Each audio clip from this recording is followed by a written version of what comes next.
कहानी की शुरुआत में हम टाइलर नाम के एक अमीर लड़के को देखते हैं जिसने अपनी गर्लफ्रेंड मार्गोट के साथ डिनर डेट पर जाने का प्लान बनाया।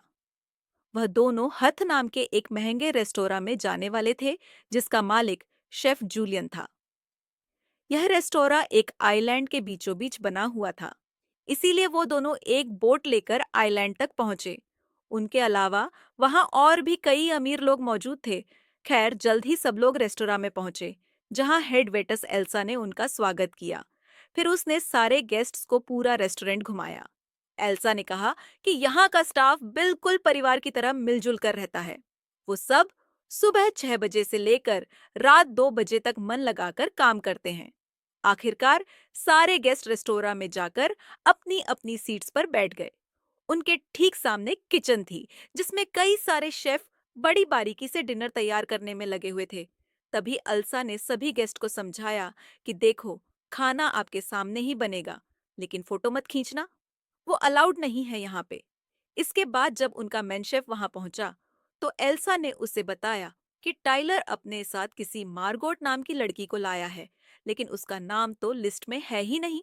तब ये पता चलता है कि टाइलर ने करीब 1 साल पहले इस रेस्टोरेंट में सीट बुक की थी, पर उस वक्त उसकी गर्लफ्रेंड कोई और थी। इसका मतलब यह था कि मार्गोट का यहाँ होना नहीं बनता। यह देखकर जूलियन थोड़ा नाखुश तो हुआ, लेकिन उसने इस बात को नजरअंदाज कर दिया। इसके बाद डिनर की शुरुआत हुई, जिसमें पहली डिश को सबके सामने पेश किया गया। जैसे ही वो सब खाने लगे तो टाइलर ने चुपके से एक फोटो ले ली। हर कोई खाने की तारीफ कर रहा था, पर मार्गोट को इतना कोई पसंद नहीं आया। इसके बाद स्टाफ ने दूसरी डिश को पेश किया और शेफ ने खुद बाहर आकर सारे गेस्ट का स्वागत किया। उसने सबसे कहा कि वो खाना सिर्फ स्वाद के लिए नहीं, बल्कि ध्यान से उसकी बारीकियों को देखते हुए मजे कर खाएं। फिर उसने सबको अपनी डिश और उसके पीछे की कहानी के बारे में बताया। मार्गोट को उसकी बातें कुछ खास नहीं लगी, मगर टाइलर की तो आंखें ही भर आईं। इसके बाद उसने फिर से शेफ की नजरों से बचकर खाने की एक और तस्वीर ले ली। फिर टाइलर कहने लगा कि भाई, मुझे तो जगह बहुत बढ़िया लगी, मगर मार्गोट ने कहा कि हाँ ठीक है, इतना भी कुछ खास नहीं है। खैर, बाद में शेफ ने सबको को अगली डिश दी, जिसमें सिर्फ अलग अलग तरह की 5 सॉसेस थी, लेकिन उसके साथ उसने ब्रेड नहीं दी, क्योंकि उसका मानना था कि ब्रेड तो साले गरीब खाते हैं। यह सुनकर बिजनेसमैन ने कहा कि ये कैसी बचकानी बात हुई, और उसने एल्सा से ब्रेड लाने को कहा। जब एल्सा ने ब्रेड लाने से मना कर दिया, तो वो तीनों बिजनेसमैन कहने लगे कि वो इस रेस्टो को बंद करवा देंगे। लेकिन एल्सा ने फिर से इनकार करते हुए कहा कि उन्हें वही खाना पड़ेगा जो उन्हें परोसा जा रहा है। मार्गोट को इस बार तो खाना इतना वाहियात लगा कि उसने खाने से ही मना कर दिया। फिर कुछ कुछ देर बाद शेफ ने अपनी अगली डिश पेश की, जिसका नाम था मेमोरी। फिर उसने सबको उस दिन की कहानी सुनाई, जब उसका बाप घर पर शराब पीकर आया और उसकी माँ को पीटने लगा। जल्द ही वो टेलीफोन की तार से उसकी माँ का गला घूंट लगा, मगर तभी एन वक्त पर जूलियन ने अपने पिता के पेट में कैंची घोंपकर उसे मार डाला।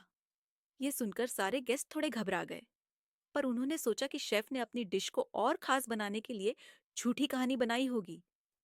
फिर जल्द ही उनके सामने पका हुआ मांस और टाकोस पेश किए गए। हैरानी की बात तो यह थी कि हर एक टाको पर एक तस्वीर बनी हुई थी, जिसे देखकर गेस्ट्स को अपनी जिंदगी की कोई घटना याद आएगी। हम देखते हैं कि फूड क्रिटिक के टाकू में उन रेस्टोरेंट्स की तस्वीरें थी जिनके रिव्यू उसने लिखे थे। वहीं मूवी एक्टर के टाकू में उसकी सबसे घटिया फिल्म की तस्वीर थी। इधर तीनों बिजनेसमैन के टाकोज में उनके गैर कानूनी बैंक अकाउंट्स की डिटेल्स थी। उन्होंने तुरंत एल्सा को बुलाकर पूछा कि आखिर रेस्टर को इन डिटेल्स के बारे में कैसे पता चला।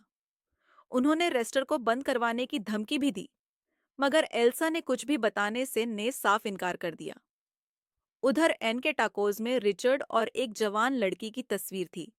उसने रिचर्ड से पूछा कि यह सब क्या है, पर रिचर्ड ने कहा कि उसे इसके बारे में कुछ नहीं पता। वहीं टाइलर के खाने में वह चुपके से रेस्टोरेंट के खाने की तस्वीरें लेता हुआ दिख रहा था। यह देखकर वह काफी घबरा गया और उसने सोचा कि उसे शेफ से माफी मांगनी चाहिए, लेकिन मार्गोट ने कहा कि वह कुछ ज्यादा ही सोच रहा है। तभी वो उठकर वॉशरूम चली गई।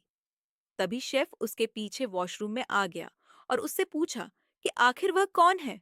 मार्गोट ने उसे अपना नाम बताया, पर फिर शेफ कहने लगा कि उसे आज यहाँ नहीं आना चाहिए था। खैर, बाद में जब मार्गोट अपनी सीट पर गई तो शेफ अपने स्टूडेंट जेरेमी को सबके सामने लाया। शेफ ने बताया कि उसी ने अगली डिश को तैयार किया है, पर जल्द ही उस जेरेमी की बेइज्जती करने लगा और कहने लगा कि यह कभी भी एक बेहतरीन शेफ नहीं बन पाएगा। पर तभी अचानक से जेरेमी सबके सामने मारा गया, जिसे देखकर सब बुरी तरह से डर गए। पर जूलियन कहने लगा कि यह तो उसके शो का एक हिस्सा है।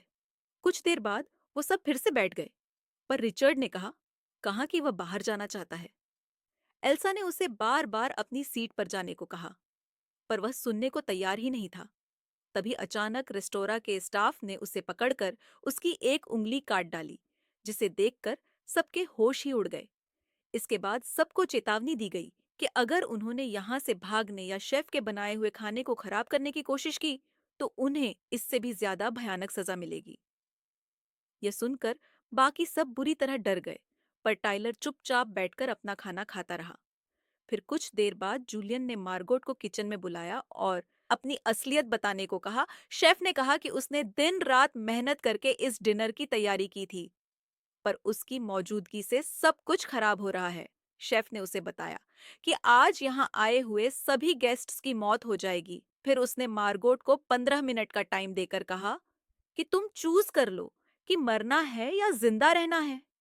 यह सुनकर वो बुरी तरह डर गई और रोते हुए अपने टेबल पर लौट आई। फिर अगली डिश से पहले शेफ ने कहा कि अगर किसी के मन में कोई सवाल आ रहा हो तो वो पूछ सकता है। तब एक आदमी ने पूछा कि आखिर वो ये सब क्यों कर रहा है। तब शेफ ने कहा कि वो इस रेस्टोरेंट को चलाते चलाते थक चुका है। उसे खाना बनाने में अब उतना मजा नहीं आता और इसका जिम्मेदार यहाँ मौजूद हर एक गेस्ट है। फिर उसने बताया कि फूड क्रिटिक को यहाँ इसलिए बुलाया गया क्योंकि उसके गंदे रिव्यूज की वजह से कई रेस्टोरेंट्स बंद हो गए और उसका एडिटर हर एक चीज में उसका साथ देता है। वहीं रिचर्ड और एन इस रेस्टोरेंट में अक्सर खाना खाने आते हैं, पर उन्होंने कभी भी खाने की तारीफ नहीं की।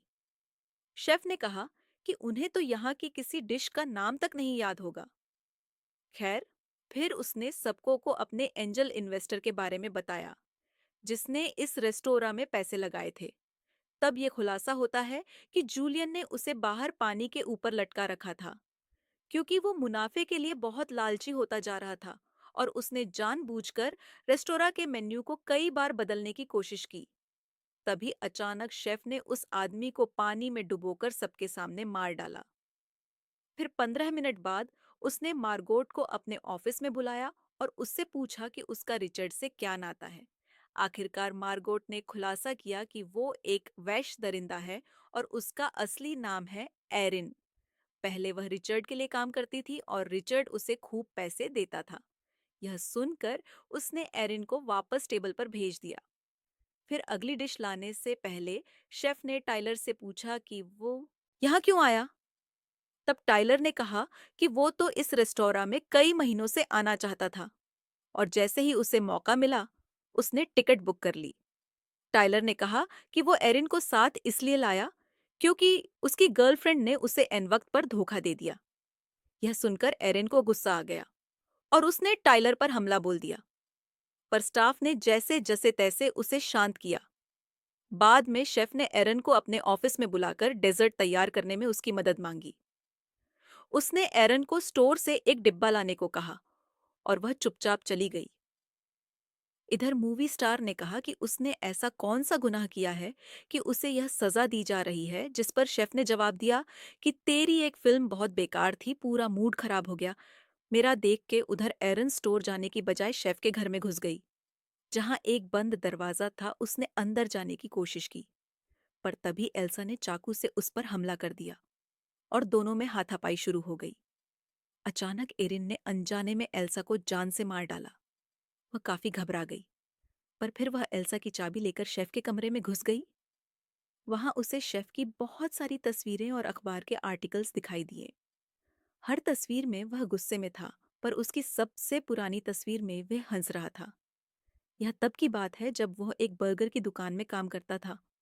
वहां उसे एम्प्लॉय ऑफ द मंथ का अवार्ड मिला था, जिसे पाकर वह बेहद खुश था। तभी एरेन को एक रेडियो दिखा और उसने तुरंत कोस्ट गार्ड से संपर्क करके इस रेस्टोरेंट के काले सच के बारे में बता दिया। इसके बाद वह डब्बा लेकर रेस्टोरेंट लौट आई। जल्द ही कोस्ट गार्ड रेस्टोरेंट के बाहर आ पहुंचा तो जूलियन ने सबको धमकी देकर कहा कि कोई भी उसकी शिकायत नहीं करेगा। ठीक है। फिर गार्ड ने अंदर आकर कहा कि उसे यहाँ कई सारे कत्ल होने की खबर मिली है। पर फिर शेफ कहने लगा कि यहाँ तो सब कुछ ठीक है। तब गार्ड ने मौका पाते ही स्टार ने अपने ऑटोग्राफ के साथ लिख दिया कि हमारी मदद करो। यह देखते ही गार्ड ने अपनी बंदूक शेफ की ओर तान दी। आखिरकार सबने चैन की सांस ली और गार्ड को शेफ की सारी सच्चाई बता दी। मगर तब यह खुलासा होता है कि गार्ड की बंदूक तो नकली थी और सारा स्टाफ हंसने लग गया। फिर शेफ ने कहा कि यह कोई गार्ड नहीं है, मेरे लिए काम करता है। ये आखिरकार शेफ ने आखिरी डिश पेश की तो एरिन को एक तरकीब सूझी। वो कहने लगी कि उसे खाना पसंद नहीं आया। इससे शेफ थोड़ा परेशान हो गया और पूछने लगा कि क्या पसंद नहीं आया तुम्हें। वो कहने लगी कि उसे बहुत भूख लगी है और शेफ उसे अच्छा खाना नहीं खिला पाया। ये सुन सुनकर तो शेफ की ईगो पे बात आ गई और वो एरिन से पूछने लगा कि वह क्या खाएगी। तब एरिन ने कहा कि वह अमेरिकन चीज बर्गर और फ्राइज खाना चाहती है, जिसके बाद शेफ तुरंत किचन में जाकर खाना बनाने में जुट गया। बर्गर बनाते हुए उसे अपने पुराने दिन याद आ गए, जब वो काफी खुश हुआ करता था। आखिरकार उसने एरन को बर्गर दिया, जिसे खाकर वो बहुत खुश हुई। उसने शेफ की बहुत तारीफ की, जिससे वो बेहद खुश हो गया। फिर एरन ने कहा कि वो बाकी के बर्गर पैक करवा कर ले जाना चाहती है। शेफ ने कुछ सोचकर उसे बर्गर पैक करके दे दिए, जिसके बाद उसने शेफ को पैसे दिए और जाने लगी। तभी उसने सोचा कि क्या उसे बाकियों को मरने के लिए छोड़ देना चाहिए। लेकिन तभी एन ने उसे इशारा किया कि बाहर जाकर अपनी जान बचाओ। एरन के जाने के बाद शेफ ने उन सबका शुक्रिया अदा किया और कहा कि वह सब उसकी कला और जिंदगी की बर्बादी का कारण है और अब वह सभी उसके आखिरी महान डिनर का हिस्सा बनेंगे। आखिरकार शेफ ने डिश तैयार की और अंत में सबको आग लगा दी, लेकिन इस आग ने उसे भी अपनी चपेट में ले लिया। वहीं एरन बोट पर आइलैंड से बाहर आ गई और उसने ने दूर से देखा कि रेस्टोरा आग में जल रहा था। तो आपको ये अजीबोगरीब कहानी कैसी लगी? कमेंट्स में जरूर बताना।